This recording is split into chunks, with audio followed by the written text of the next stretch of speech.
बुद्ध की कहानी शुरू होती है। जिस मां से भगवान बुद्ध को आशीर्वाद मिला था वह महामाया नाम की सबसे खूबसूरत कोलियान राजकुमारी थी।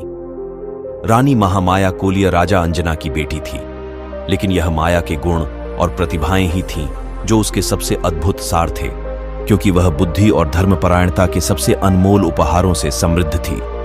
इस जोड़े ने भारत के उत्तर में, जिसे अब नेपाल के नाम से जाना जाता है, कोलीय जनजाति के बगल में रहने वाली एक योद्धा जनजाति शाक्य पर शासन किया। शाक्य देश की राजधानी कपिलवस्तु नामक हिमालय की तलहटी में स्थित थी। एक पूर्णिमा की रात रानी महामाया ने एक ज्वलंत सपना देखा। उसने 4 स्वर्गीय आकृतियों का सपना देखा। उसे हिमालय में अनोटा झील पर ले गई। उसे दिव्य स्नान कराने के बाद उन्होंने उसे आनंदमय फूलों से अलंकृत किया और इत्र से उसका अभिषेक किया। कुछ ही समय बाद एक सफेद हाथी अपनी सूंड में सफेद कमल का फूल लेकर आया और उसकी 3 बार परिक्रमा की ओर उसके दाहिनी ओर से उसके गर्भ में प्रवेश किया। जब वह स्वप्न से जागी तो हाथी गायब हो चुका था।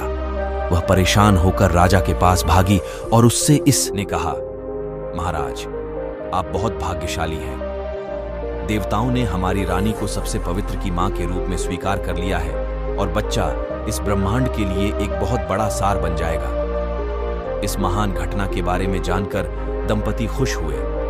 वे इतने प्रसन्न हुए कि उन्होंने पूरे राज्य को प्रसाद और शुभ भावनाएं प्रदान की। उनके उत्सव में भाग लेने के लिए सपने के पीछे का अर्थ बताने का अनुरोध किया। वे जानते थे कि यह एक सकारात्मक बात है, क्योंकि नेपाल में हाथियों को सबसे शुभ जानवर माना जाता है। राजा ने आदेश दिया और सपने का अर्थ जानने के लिए बुद्धिमान लोगों के एक समूह को इकट्ठा किया। बुद्धिमान लोगों के बीच एक लंबी चर्चा